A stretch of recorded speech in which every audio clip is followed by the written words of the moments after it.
Et moi, je te dis que tu es pierre et que sur cette pierre, je bâtirai mon église et que les portes du séjour des morts ne prévaudront point contre elle. Et puis, on va rajouter maintenant aussi ce texte que nous trouvons dans 1 Corinthiens, chapitre 3, verset 10. « Car personne ne peut poser une autre fondation que celle qui a été posée, à savoir Jésus-Christ. » Amen. Voilà, j'ai lu plutôt la fin, moi. Mais c'est le texte. Ou plutôt avant, pardon. Selon la grâce de Dieu, j'ai lu le verset 11. Selon la grâce de Dieu qui m'a été donnée comme un sage architecte, j'ai posé la fondation, un autre a bâti dessus, mais que chacun prenne garde à la manière dont il bâtit dessus, ou que chacun se demande comment il construit sur cette fondation. Donc, il est question ici de fondation. Il est question d'un élément essentiel à toute construction. Les fondations, c'est essentiel. La fois où nous sommes allés avec Cécile dans la ville de Pise, évidemment, on ne peut pas passer à côté de cette construction un peu bizarre qu'est la tour de Pise, qui penche, vraiment. Hein. Ça, c'est une photo en direct, et elle penche. Moi, je pensais qu'elle penchait à peine, mais elle penche plutôt dangereusement. Et le fait est que ce fait de ce penchement, c'est qu'il n'y a pas eu de fondation suffisamment profonde et que le terrain est meuble dans cette partie de l'Italie. Et voilà pourquoi elle penche ainsi.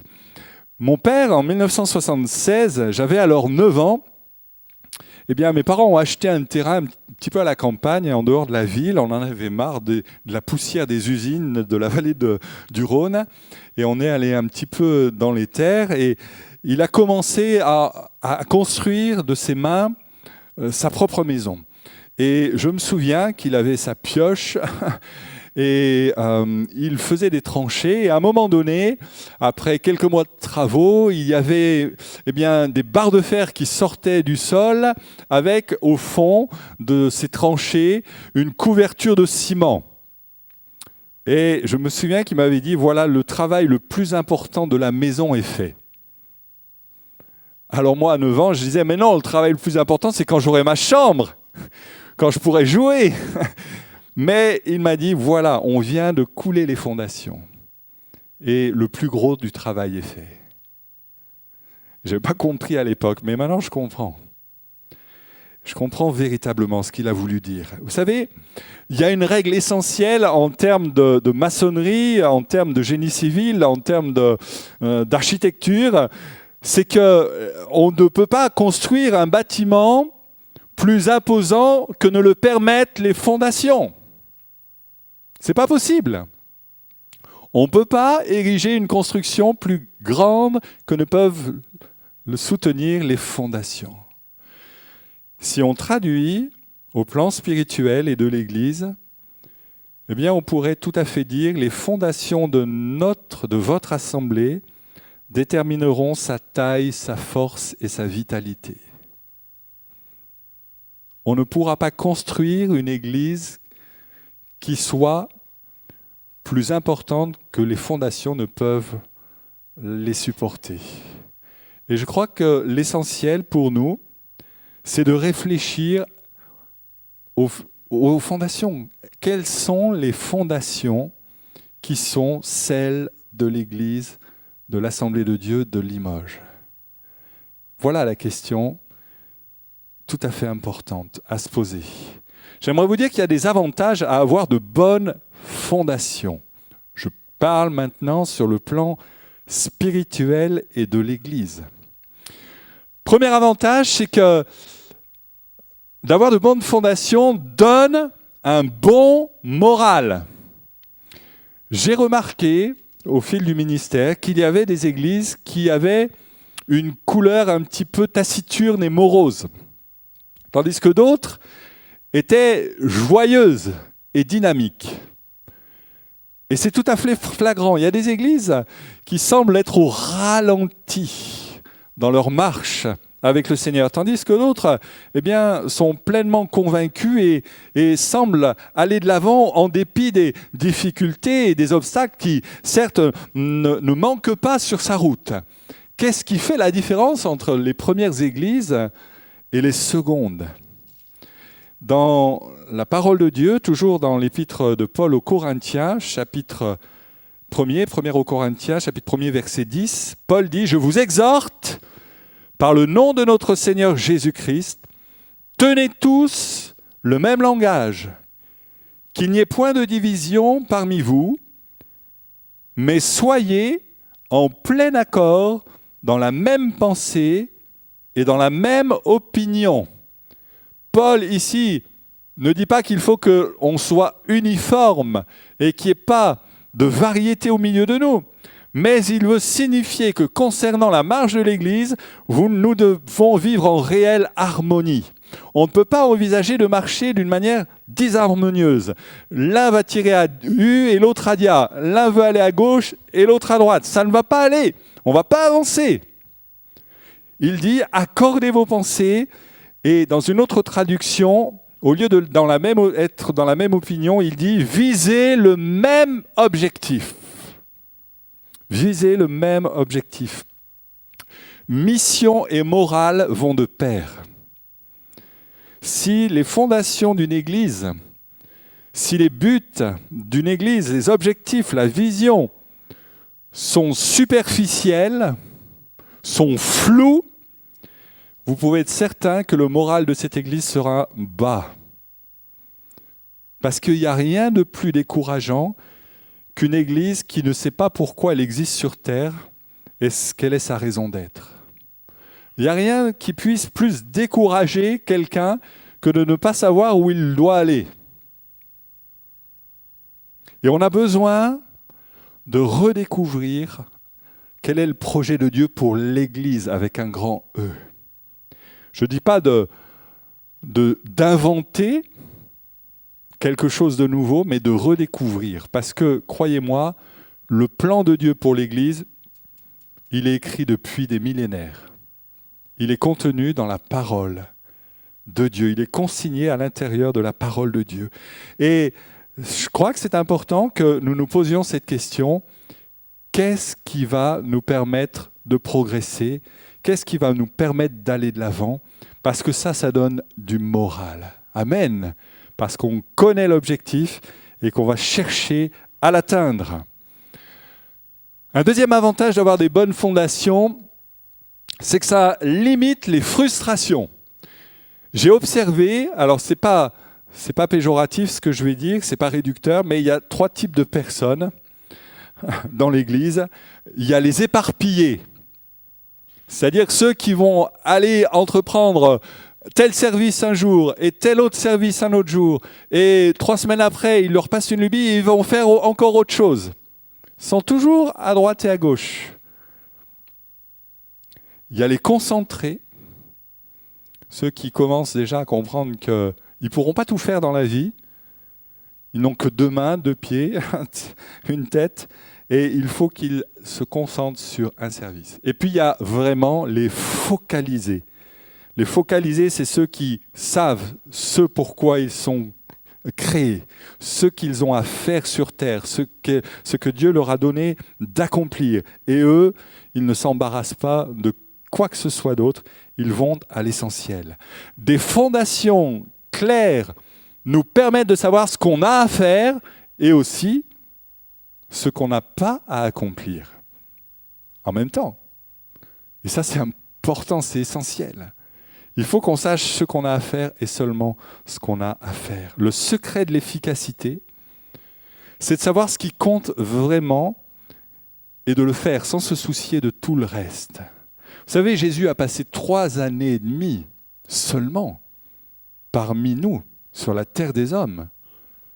Dans le cas du ministère, j'entends. Hein. Il a vécu 30 ans, d'accord, mais il y a eu 3 années et demie environ de ministère. Depuis le jour de son baptême dans le Jourdain jusqu'au moment de sa crucifixion, de sa résurrection. 3 années et demie. Mais quelle efficacité redoutable!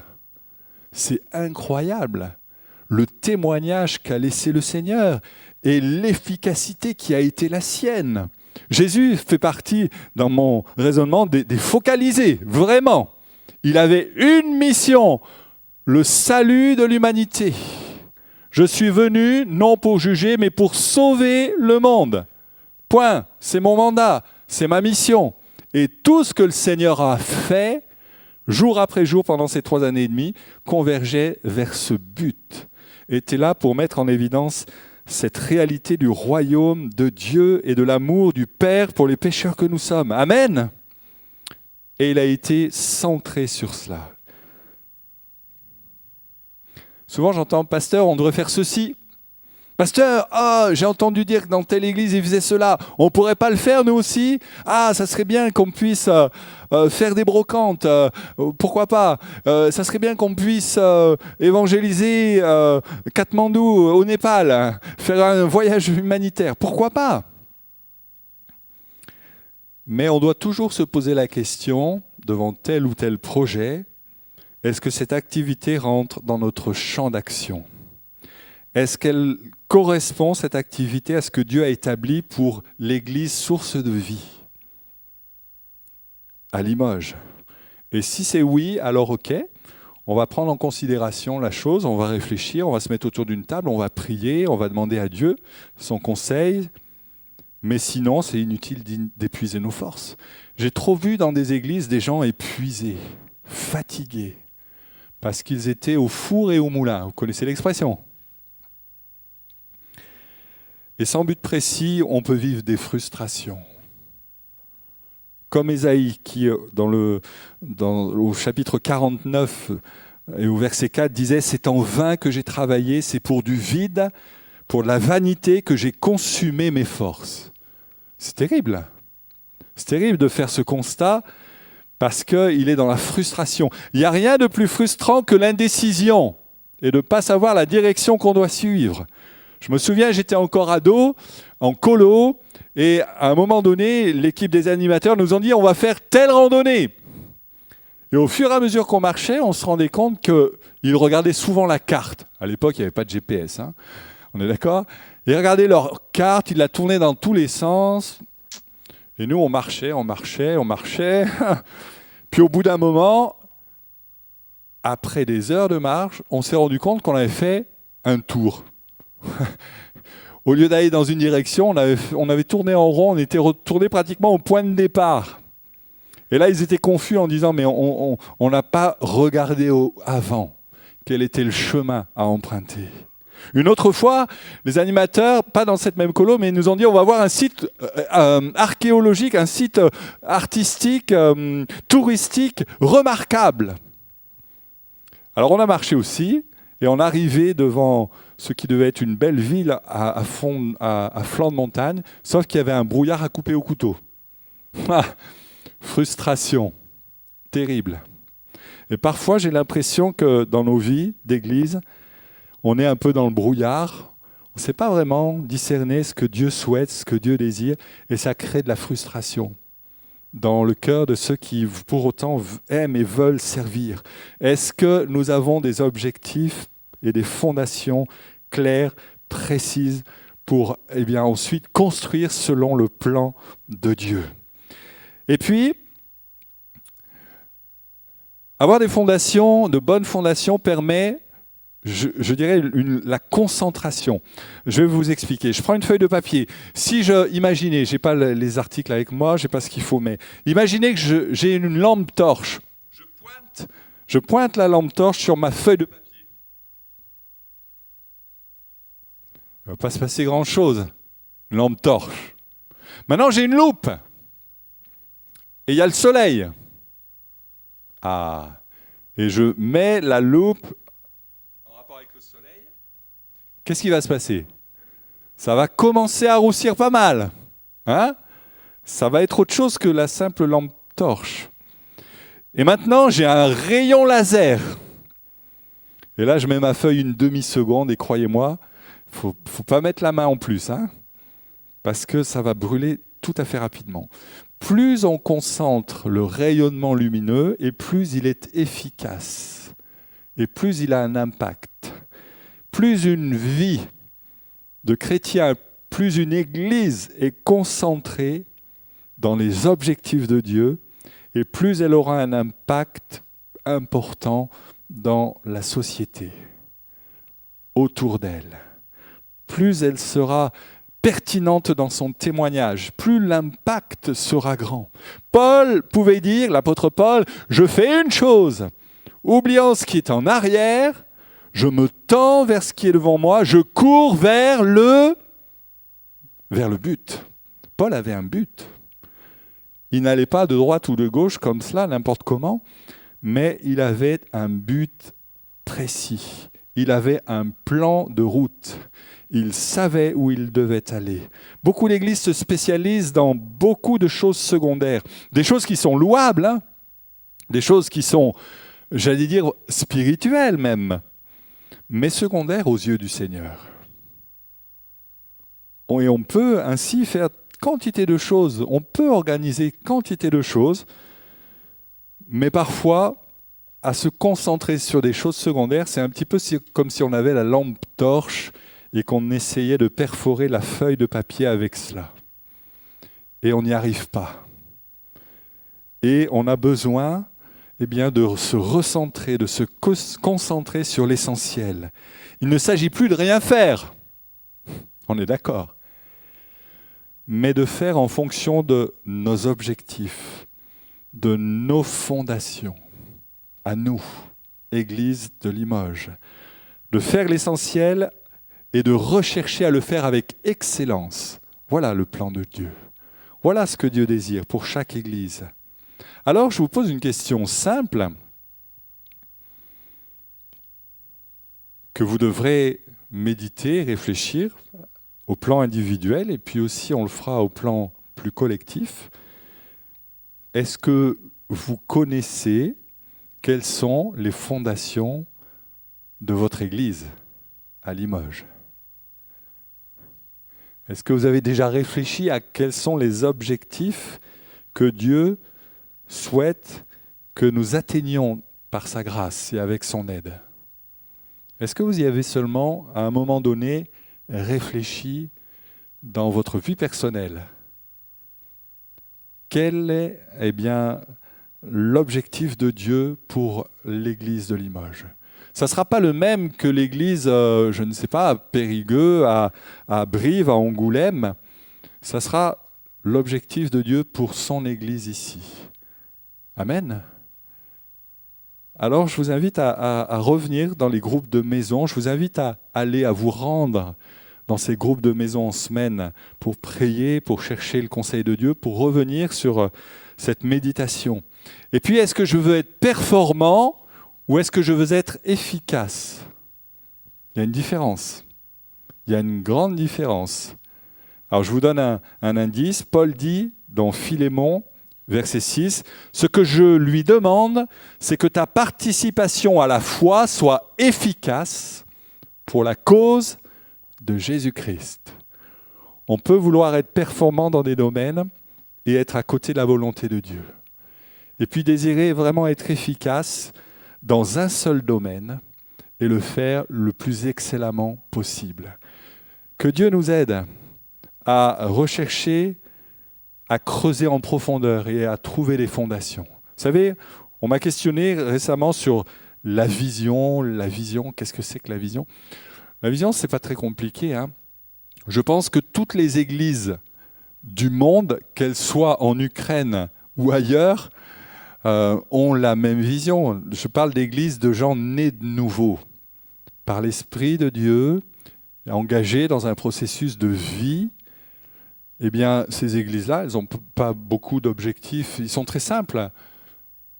Allez, faites de toutes les nations des disciples, les baptisant au nom du Père, du Fils et du Saint-Esprit, et apprenez-leur et enseignez-leur à faire tout ce que je vous ai prescrit. Pas très compliqué. Et on a là l'essentiel du mandat de Dieu pour l'Église, de ce que Dieu demande pour son Église. Réfléchissez, revenez à ces paroles essentielles du Seigneur, et vous verrez, vous dégagerez 2-3 pistes qui sont essentielles de suivre. L'important, c'est de savoir comment, à Limoges, on va les suivre. Qu'est-ce qu'on va mettre en œuvre pour atteindre ces objectifs? Allez, faites de toutes les nations, enseignez, faites des disciples et continuez à marcher dans l'intégrité et dans la vérité. Tout cela, c'est à nous d'y réfléchir. Je ne vais pas le faire seul. D'accord? Je ne vais pas le faire seul. C'est avec vous. Parce que si je vous impose une manière de faire, vous savez ce qui va se passer au bout d'un moment. Ça ne vous conviendra pas. Mais ensemble, dans la réflexion, dans le partage, dans la prière, on va pouvoir construire des fondations. On va pouvoir creuser les fondations et construire l'Église de Dieu, l'Église spirituelle. Et je suis convaincu que des hommes, des femmes s'ajouteront à l'Église simplement parce qu'on sera dans la cible du Seigneur, dans l'objectif de Dieu. Amen. Le temps me manque, j'aurai d'autres choses à voir, mais rappelez-vous que si vous avez des bonnes fondations, ça vous donne un moral d'acier pour l'Église. Parce qu'on sait pourquoi on vit. Amen. Ça limite les frustrations, parce qu'on ne se gaspille pas de droite et de gauche, on ne perd pas son temps. Et puis, ça permet une véritable concentration de nos efforts. On se focalise comme le rayon laser et on perfore les lignes ennemies et on voit la gloire de Dieu au milieu de nous. Amen. C'est vraiment ce que je souhaite à l'Église. On verra d'autres points la prochaine fois, mais dans les groupes de maison, revenez sur cela. Méditez, réfléchissez et on va avancer ainsi ensemble. Que Dieu soit béni. Seigneur, on veut te remercier avant de passer à cette assemblée générale, te remercier. J'aimerais te remercier pour l'Église de Limoges. Merci pour tous ceux qui ont travaillé avant nous, nous ont précédés, de ces hommes de Dieu, de ces femmes de Dieu, de ces membres d'Église qui aujourd'hui sont auprès de toi et qui ont travaillé, qui ont labouré le terrain de la ville et des cœurs. Merci Seigneur pour cet héritage spirituel. Mais aujourd'hui, Seigneur, dans ce 21e siècle, nous voulons relever les défis de notre génération avec les moyens et les capacités que tu nous as donnés aux uns et aux autres. Nous voulons nous centrer sur ce qui est essentiel. Nous ne voulons pas, Seigneur, gaspiller du temps, de l'énergie à tout ce qui est secondaire, à tout ce qui est infructueux, qui ne portera pas de fruits. Aide-nous à être comme toi, focalisés sur l'essentiel de la mission. Merci Seigneur de bénir et de renouveler ceux qui sont fatigués dans leur service. Ce matin, je te demande une restauration dans les cœurs, dans les corps, afin qu'il y ait cette énergie spirituelle pour continuer à œuvrer. Merci Seigneur, parce que tu es celui qui veut nous fortifier dans cette résolution, que tu es celui qui bâtit l'Église. Et nous sommes ouvriers à tes côtés. Que ton nom soit béni, Seigneur. Amen.